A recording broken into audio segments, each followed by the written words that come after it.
ஜெயிக்கணும்ன்ற வெறி இருக்கிற எல்லாருக்குள்ளேயும் ஒரு போட்டியாளர் இருக்கணும். அந்த போட்டியாளர் நீங்களா தான் இருக்கணும். வணக்கம் நண்பா. நம்ம தளபதி இப்போ அரசியலுக்குள்ள வந்துட்டாரு அப்படின்றது தான் சோசியல் மீடியாத்திலுமே அதிகமாக பேசப்பட்டுட்டு வருது. நம்ம தளபதி பார்த்தீங்கன்னா தளபதி 68 படம் கிரேட்டஸ்ட் ஆஃப் ஆல் டைம், அதாவது கோட் அப்படின்ற படத்தில் நம்ம தளபதி நடிச்சுக்கிட்டு இருக்காரு. ஸோ அந்த ஒரு படம் பார்த்தீங்கன்னா இப்போ தமிழ்நாட்டில் தான் எடுத்துக்கிட்டு இருக்காங்க. டைரக்டர் வெங்கட் பிரபு இயக்குனர், அவர் தான் பார்த்தீங்கன்னா இப்போ அந்த ஒரு படத்தை வந்து இயக்கிக்கிட்டு இருக்காரு. ஸோ இந்த ஒரு படம் பார்த்தீங்கன்னா மிகப்பெரிய ஒரு பட்ஜெட் உள்ள ஒரு படம். ஸோ எல்லாரும் பார்த்தீங்கன்னா வெயிட் பண்ணிட்டு இருக்கும் அந்த ஒரு படம் இந்த மாதிரி இருக்க போகுது அப்படின்றத. டைம் டிராவல் பார்த்தீங்கன்னா பேஸ் பண்ணினா ஒரு படம் தான் எடுத்துக்கிட்டு இருக்காரு டைரக்டர் வெங்கட் பிரபு.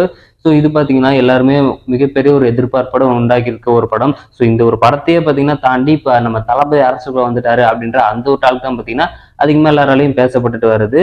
ஸோ இந்த கோட் படம் பார்த்தீங்கன்னா இப்போ ஒரு விஷயம் ஒன்று வெளிவந்திருக்கு. அப்படின்னா நியூஸ்ன்னு பார்த்தீங்கன்னா ஆல்ரெடி பார்த்தீங்கன்னா யுவன் சங்கர் ராஜா ஒரு வீடியோவில் ஒரு மேடையில் ஒன்று சொல்லியிருப்பாரு, ஒரு இன்டர்வியூவில் என்ன சொல்லியிருப்பாருன்னா, the greatest of all time இந்த படத்தோட சாங்லாம் பார்த்தீங்கன்னா இதுக்கப்புறமேல் சொல்றதுக்கு எதுவுமே இல்லை. ஸோ இதுக்கப்புறம் பேச்சே கிடையாது, டேரக்டா வீச்சு தான் அப்படின்ற மாதிரி. ஸோ வேற மாதிரியான ஒரு சம்பவம் பார்த்தீங்கன்னா அந்த ஒரு இதில் சொல்லியிருந்தாரு.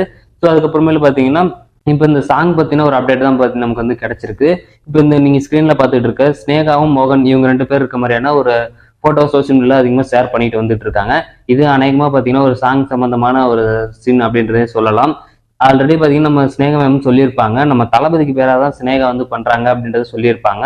ஸோ அது பார்த்தீங்கன்னா அதிகப்படியாக எந்த விஷயத்துல ஒத்து போகும் அப்படின்றது தெரியல. ஸோ ஆல்ரெடி பார்த்தீங்கன்னா நம்ம தளபதியும் ஸ்னேகா அவர்களும் பார்த்தீங்கன்னா வசீகரா அப்படின்ற ஒரு படத்துல பார்த்தீங்கன்னா ரொம்ப சூப்பராக நடிச்சு கொடுத்துருந்தாங்க.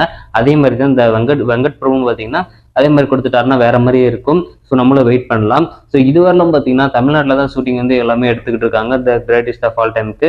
ஸோ இதுக்கப்புறம் பார்த்தீங்கன்னா ஃபாரின் கண்ட்ரிஸ்க்கு போய் எடுக்க போறாங்க அப்படின்ற மாதிரி சொல்லப்படுது. நம்மளும் வெயிட் பண்ணும் இந்த மாதிரி எடுக்க போறாரு அப்படின்றத. இயக்குனர் வெங்கட் பிரபு பார்த்தீங்கன்னா the greatest of all time அந்த படத்தோட ஷூட்டிங் வந்து ரொம்ப ஸ்லோவாக பண்ணிட்டு இருக்காரு. ஏன்னு பார்த்தோம்னா இதுக்கு முன்னாடி நம்ம வந்து அடி வாங்கியிருக்கோம். அது எந்த படம்னு பார்த்தீங்கன்னா லியோ படத்துக்குள்ள பார்த்தீங்கன்னா டைரக்டர் லோகேஷ் கனகராஜ் பார்த்தீங்கன்னா டைம் இல்லாதனால படத்தை வந்து விறுவிறுப்பாக பண்ணணும் அப்படின்றதுக்காக ஸோ ரொம்ப சீக்கிரமாக பார்த்தீங்கன்னா அந்த படத்தை வந்து எடுத்து முடிச்சிட்டாரு. ஸோ அந்த டைம் பார்த்தீங்கன்னா அந்த ஒரு டேரக்டருக்கு கொடுக்கப்பட்ட டைமே ரொம்ப கம்மியாக தான் கொடுத்துருந்தாரு. ஸோ 7 ஸ்கிரீன் ஸ்டுடியோ லலித்குமார் தான் பார்த்தீங்கன்னா ஆரம்பத்தில் லியோ படத்தோட அனௌன்ஸ்மெண்ட்லேயே பார்த்தீங்கன்னா லியோ படத்தோட நாங்கள் என்னைக்கு ரிலீஸ் பண்ண போகிறோம் லியோ படத்தை அப்படின்றத அந்த ஒரு டேட்டையே பார்த்தீங்கன்னா ஃபிக்ஸ் பண்ணி ரிலீஸ் பண்ணியிருந்தாங்க. இதுதான் அவங்க பண்ணியிருந்த மிகப்பெரிய ஒரு தப்பு. இதுதான் பார்த்தீங்கன்னா டைரக்டர் வெங்கட் பிரபு கிட்ட பிடிச்சிருக்க ஒரு காரணம். ஸோ கரெக்டாக பார்த்தீங்கன்னா அவங்க வந்து டைம் அதிகமாக எடுத்துக்கிட்டாலுமே கண்டென்ட் மேலே ரொம்ப நம்பிக்கையாக இருப்பாங்க, ரொம்ப ஸ்ட்ராங்காகவும் இருப்பாங்க. அது மாதிரி தான் டைரக்டர் வெங்கட் பிரபு. ஸோ அதனால பார்த்தீங்கன்னா நம்மளும் வந்து வெயிட் பண்ணுவோம் டைரக்டர் வெங்கட் பிரபு எந்த மாதிரி கோட் படத்தை கொடுக்க போறாரு அப்படின்றத. ஸோ இதுக்கப்புறமேலும் பார்த்தீங்கன்னா நம்ம தளபதி அரசியலுக்குள்ள தான் அதிகமாக போக போறாரு. ஸோ அரசியல தான் முழு வேலையா பார்க்க போறாரு, சினிமாக்குள்ள வரமாட்டேன் அப்படின்றத சொல்லியிருக்காரு. நம்ம சேனல்ல கூட இதுக்கப்புறமேலும் பார்த்தீங்கன்னா நம்ம தளபதி அரசியலுக்குள்ள போறதை பத்தின விஷயம் தான் அதிகமாக சொல்ல போறோம் அப்படின்றத நினைக்கிறேன். ஸோ மேபி பார்த்தீங்கன்னா நம்ம தளபதி திரும்ப சினிமாக்குள்ள என்ட்ரு ஆனார்னா ரொம்ப நல்லா இருக்கும். ஸோ நம்மளும் வெயிட் பண்ணுவோம். தளபதி 69 படத்தோட நம்ம தளபதி பார்த்தீங்கன்னா தமிழ் சினிமாவுக்கு எண்டா இருக்க போறாரு அப்படின்றத சொல்லப்படுறாங்க. நம்மளும் வெயிட் பண்ணுவோம். ஸோ நம்ம தளபதி தமிழ் சினிமா விட்டு வெளியில போயிட்டாருன்னா அடுத்தபடியா அந்த இடத்துக்கு யார் வருவாங்க அப்படின்றது தெரியல. ஸோ வர முடியாது அந்த அளவுக்கு பார்த்தீங்கன்னா அவ்வளோ கூட்டம் எல்லாமே பார்த்தீங்கன்னா நம்ம தளபதியால வந்தது தான். ஸோ நம்ம தளபதி ரசிகர் எல்லாருமே பார்த்தீங்கன்னா ஈகரா வெயிட் பண்ணிட்டு இருக்கிறது. இப்போதைக்கு நம்ம தளபதி பார்த்தீங்கன்னா 2026 சிஎம்மா வரணும். ஸோ எப்படியும் நம்ம தளபதி பார்த்தீங்கன்னா எலெக்ஷன்ல இறங்கிட்டாரு. ஸோ அரசியல் இறங்கிட்டாரு. இதுக்கப்புறமேல் ஜெயிக்கிற வழியை மட்டும்தான் நம்ம பார்க்கணும். இதுக்கப்புறம் சினிமா இதெல்லாம் பார்த்தீங்கன்னா அதிக அளவில் நம்ம பேசினாலும் ஒன்றும் பண்ண போறதில்லை. ஏன்னா நம்ம தளபதி முடிவு எடுத்துட்டாரு. ஸோ இதான் நம்ம இப்போ கிடைச்சிருக்க ஒரு நியூஸ்.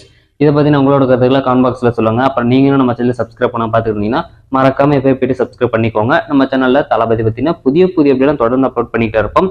ஸோ நன்றி, வணக்கம். நெக்ஸ்ட் பார்க்கலாம். பாய்.